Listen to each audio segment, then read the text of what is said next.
মানে যুবকরা এখন পাইছে ফেসবুকের মধ্যে ঢুকলেই শুধু বলবে চাচা চাচা হেনা কই, চাচা বলতেছে হেনানো তো নাই রে বাপ, হেনার বিয়ে হয়ে গেছে।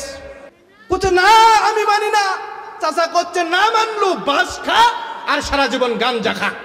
আল্লাহ তাআলা বলেন যে ব্যক্তি আমার হাবিবের প্রতি দরুদ ও সালাম প্রেরণ করে, আমি আল্লাহ তাআলা এই সালামগুলো আমার নবীজির রওজা মোবারকে পৌঁছানোর জন্য সর্বহালত আমি হাজার হাজার ফেরেশতা নিযুক্ত করে রেখেছি। সুবহানাল্লাহ। তাহলে আমার নবীজির শানে দরুদ পড়ার দরকার আছে না নাই? কথা বলেন আছে না নাই? একদল লোক বাইর হইছে, একদল ওহাবি বাইর হইছে, তারা নবীর শানে দরুদ পড়তে চায় না। কথা বলেন ঠিক কিনা? নবীর শানে দরুদ পড়তে হবে বাবাজি, কারণ আমাদেরকে আপনাদেরকে সবার জন্য উম্মতের কান্ডারি যেদিন হাসরের ময়দান এসে যাবে, হাদিসের মধ্যে এসেছে সমস্ত নবীরা পর্যন্ত ইয়া নাফসি বলতে থাকবে। জোরে বলেন না আল্লাহু আকবার। সেই দিন আপনার আমার নবী, প্রাণ প্রিয় নবী, দু জাহানের বাচ্চা সাইয়্যিদুস সাকলাইন রাহমাতুল লিল আলামিন জনাবে মুহাম্মদুর রাসূলুল্লাহ সাল্লাল্লাহু আলাইহি ওয়াসাল্লাম সিজদায় পড়ে যাবে। সুবহানাল্লাহ। আল্লাহ রাসূলকে আল্লাহ তাআলা ডাক দিয়ে বলতেছেন, হে রাসূল, কাল কিয়ামতের দিন কেউ কিছু মানুষ আছে অস্বীকার করবে। আল্লাহ রাসূলকে আল্লাহ তাআলা ডাক দিয়ে বলতেছেন, আরাআইতাল্লাযী ইউকাযযিবু বিদ্দীন, আরাআইতাল্লাযী ইউকাযযিবু বিদ্দীন, তুমি কি তাকে দেখেছো যে হিসাবের দিনকে অস্বীকার করবে? যেদিন আমাদের হিসাবের দিন চলে আসবে সেই দিন সবাই ইয়া নাফসি বলতে থাকবে, কিন্তু একজন নবী, উম্মতের কান্ডারি, নবীদেরও নবী সাইয়্যিদুল মুরসালিন রাহমাতুল লিল আলামিন, তিনিই কেবল সিজদায় পড়ে থাকবেন। সুবহানাল্লাহ। হাদিসের মধ্যে এসেছে কিছু লোক একত্র হওয়ার পরে তারা সবাই মিলে চলে যাবে হযরতে আদম আলাইহিস সালাতু ওয়াস সালাম, আমাদের আদি পিতা হযরতে আদম আলাইহিস সালাতু ওয়াস সালামের কাছে চলে যাবে। সুবহানাল্লাহ। কিন্তু আমার আপনার সেই নবী আদম আলাইহিস সালাতু ওয়াস সালাম ডাক দিয়ে বলবে, ও হে বৎস, ও আমার সন্তানেরা, শুনে রাখো, আজকে আমার কোনো কর্তৃত্ব নাই। আজকে আমি নিজেও ডরের মধ্যে রয়েছি, আমি নিজেও ভয়ের মধ্যে রয়েছি। আজকে আমি কিছুই করতে পারবো না, তোমরা এখান থেকে চলে যাও, তোমাদের জাতির পিতা হযরতে ইব্রাহিম খলিলুল্লাহর কাছে চলে যাও। সুবহানাল্লাহ। সকল মানুষ হযরতে ইব্রাহিম আলাইহিস সালাতু ওয়াস সালামের কাছে চলে যাবে। সমস্ত মানুষ যখন হযরতে ইব্রাহিম আলাইহিস সালাতু ওয়াস সালামের কাছে চলে যাবে, হযরতে ইব্রাহিম আলাইহিস সালাতু ওয়াস সালাম ডাক দিয়ে বলবে, ও আমার সন্তানেরা, ও আমার বাচ্চারা, আজকে আমার কিছু করার নাই, আজকে আমি কিচ্ছু করতে পারবো না, আজকে আমার দ্বারা কোনো লাভ হবে না, কারণ আমিও আল্লাহ তাআলার কত না জানি ভুল করে ফেলেছি, সেই দিকে লক্ষ্য করে আজকে আমিও ইয়া নাফসি বলতে পারছি। ও আমার উম্মতেরা, আমি পারবো না, ও আমার সন্তানরা, আমি পারবো না তোমাদেরকে জান্নাত পর্যন্ত নিয়ে যাইতে। আজকে আমার কোনো ক্ষমতা নাই, তোমরা চলে যাও দাউদ আলাইহিস সালাতু ওয়াস সালামের কাছে। সঙ্গে সঙ্গে সবাই মিলে দাউদ আলাইহিস সালাতু ওয়াস সালামের কাছে চলে যাবে। এরকম ভাবে একের পরে এক নবীর কাছে যাওয়া হবে, শেষ পর্যন্ত আসা হবে হযরতে ঈসা আলাইহিস সালাতু ওয়াস সালামের কাছে।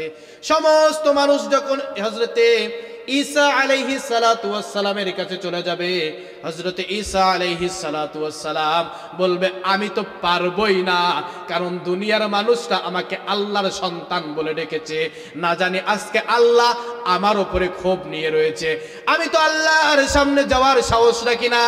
তবে আমি যেহেতু তোমাদের কোনো উপকার করতে পারবো না, তবে এমন একটা নাম তোমাদেরকে দেখে দিতে পারি, এমন একজন নবী তোমাদেরকে দেখে দিতে পারি, যেই নবী তোমাদেরকে শুধু মাফ নয়, সাথে করে জান্নাত পর্যন্ত নিয়ে যেতে পারে।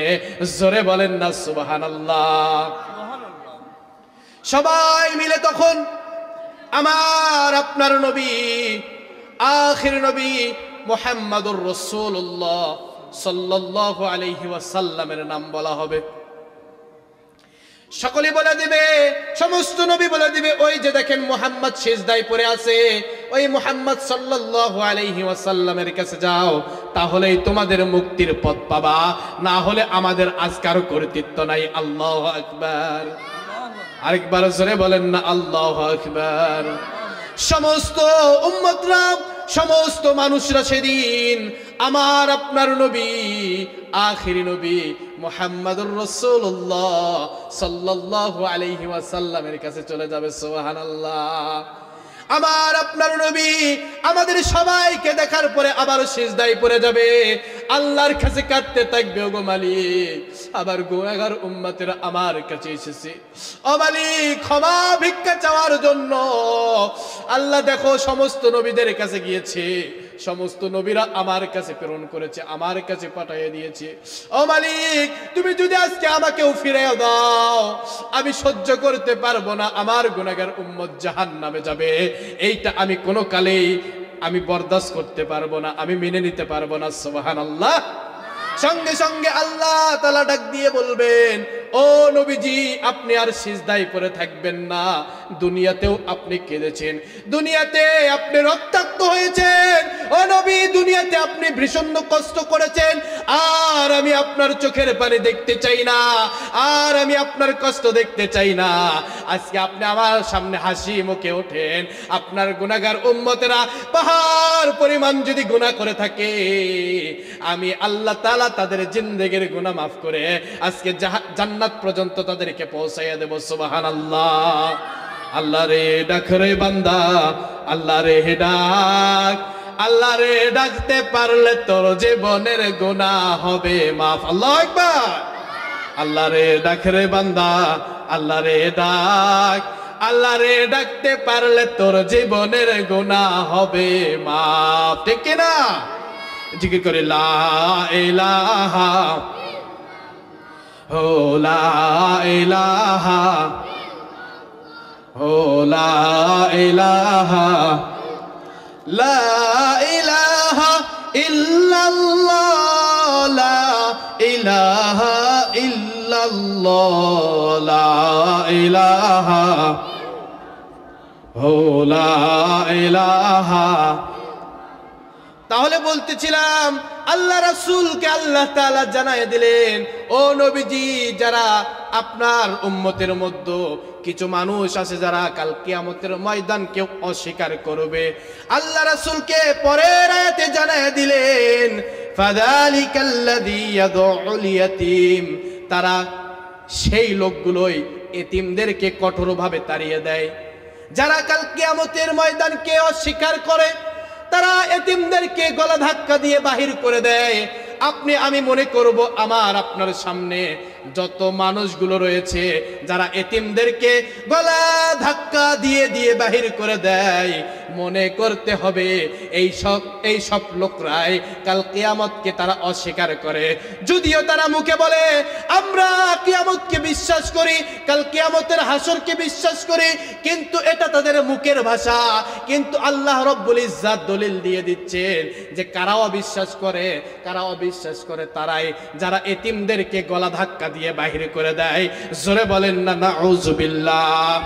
শুধু তাই নয়, আল্লাহ বললেন ওয়ালা ইয়াহুদ্দু আলা তুআমিল মিসকিন, এবং গরিব মানুষ যারা রয়েছে, মিসকিন যারা রয়েছে, তাদেরকে তারা খাদ্য দানে উৎসাহিত করে না, তাদেরকে তারা খানা দেন না।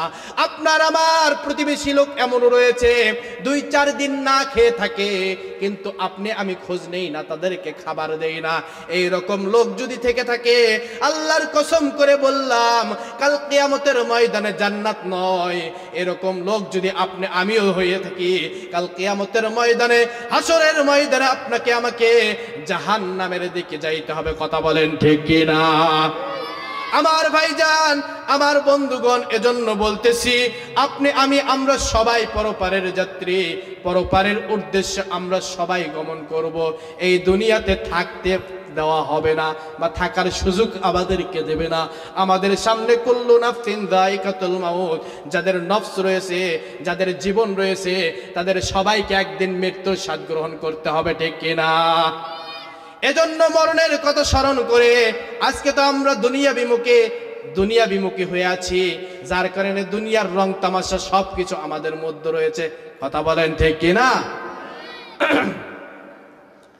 আমার ভাইজান, আমার বন্ধুগণ, আজকে আমরা এই দুনিয়ার দিকে পড়ে রয়েছি। দেখেন আমরা কার পাশে রয়েছি? এই দুনিয়া ছেড়ে আমাদেরকে চলে যেতে হবে। কথা বলেন ঠিক কিনা? দুনিয়াতে থাকার জন্য এসেছি, দুনিয়াতে কিন্তু থাকার জন্য আসি নাই। কথা বলেন ঠিক কিনা? এই দুনিয়া থেকে আমরা চলে যাব, তাহলে দুনিয়া থেকে যাওয়ার পথে আমাদের কিছু আমল নেওয়ার দরকার আছে না? না। এবং এর জন্য আমাদের একজন মানুষকে খুঁজে বাহির করতে হবে। কথা বলেন ঠিক কিনা? একজন লোকের হাতে বায়াত গ্রহণ করে আমাদেরকে ইসলামের দিক নির্দেশনা তার সহবতে থেকে আমাদেরকে সেই দিকে যাইতে হবে। কথা বলেন ঠিক কিনা? আল্লাহ বলছেন, ইন্নাল্লাযীনা ইয়াবাইউনাকা ইন্নামা ইয়াবাইউনাল্লাহ ইয়াদুল্লাহি ফাওকা আইদিহিম ফামান নাকাসা মিনহুম। আল্লাহ বলেন, হে বান্দা শুনে রাখো, তোমরা যারা আমার রাসূলের হাতে হাত দাও, তোমরা শুধু রাসূলের হাতে হাত দাও নাই, তোমরা স্বয়ং আমি আল্লাহ তাআলার হাতে হাত দিয়েছো। সুবহানাল্লাহ। কিন্তু আমার রাসূল বলেছে, আমি যখন থাকবো না, ইন্নাল উলামা ওয়ারাসাতুল আম্বিয়া। সুবহানাল্লাহ। আমি যখন থাকবো না তখন থাকবে উলামায়ে কেরাম, আর এই উলামায়ে কেরামের হাতে হাত দিলেই আমি রাসূলের হাতে হাত দেওয়া হবে, আর আমি রাসূলের হাতে হাত দিলেই স্বয়ং আল্লাহ তাআলার সঙ্গে হাত লাগানো হবে। কথা বলেন ঠিক কিনা? এই বাংলাদেশ হলো ওলি আল্লাহর দেশ। কথা বলেন ঠিক কিনা? এই বাংলাদেশ ওলি আল্লাহর দেশ। ওলি আল্লাহর দেশে থাইকা ওলি আল্লাহর বিরুদ্ধে কোনো কিছু বলবা, এটা বাংলার জনগণ মেনে নেবে না। কথা বলেন ঠিক কিনা? ওলি আল্লাহর পক্ষে থাকতে হবে, কারণ ওলি আল্লাহরা এসেছে আমাদেরকে দিনের দাওয়াত এই বাংলার জমিনে ছড়াইয়া দিয়েছে। কথা বলেন ঠিক কিনা? শাহজালালের বাংলাদেশ, শাহপরানের বাংলাদেশ, আমাদের বগুড়া শাহ সুলতানের বাংলাদেশ। কথা বলেন ঠিক কিনা? এই আল্লাহর ওলিরা, খাস ওলিরা, তারা শুয়ে আছেন। এই বগুড়া তো ধন্য শাহ সুলতানকে পেয়ে। সুবহানাল্লাহ। সুলতান ধন্য না বগুড়া নিয়ে, কিন্তু বগুড়াই ধন্য শাহ সুলতানকে নিয়ে। সুবহানাল্লাহ। এইরকম একজন খাস আল্লাহর ওলি সেই বলখ দেশ থেকে আমাদের বগুড়ায় এসে শুয়ে আছেন, এটা তো আমাদের কপাল। আলহামদুলিল্লাহ, ঠিক কিনা? যুবকদের ভালো লাগতেছে না, কারণ যুবকদের ভালো লাগবে আমরা যদি একটা কথা কই। কি বলেন? মানে যুবকরা এখন পাইছে, ফেসবুকের মধ্যে ঢুকলেই শুধু বলবে, চাচা চাচা হেনা কই? চাচা বলতেছে, হেনানো তো নাই রে বাপ, হেনার বিয়ে হয়ে গেছে। বলছে না আমি মানি না। চাচা করছে, না মানলু বাস খা আর সারা জীবন গাঞ্জা খা। ঠিক কিনা? যুবকরা মানে না। আমার জন্য দোয়া করবেন, আল্লাহ তাআলা আমাকে বিভিন্ন জেলায় জেলায় নেন। আপনাদের দোয়ার বরকতে আল্লাহ তাআলা যেন আরো আগামীতে আমাকে আরো এগিয়ে যাওয়ার তৌফিক দান করে। এই বলে আমি আমার বক্তব্য এখানেই শেষ করছি। আসসালামু আলাইকুম ওয়া রাহমাতুল্লাহি ওয়া বারাকাতুহু।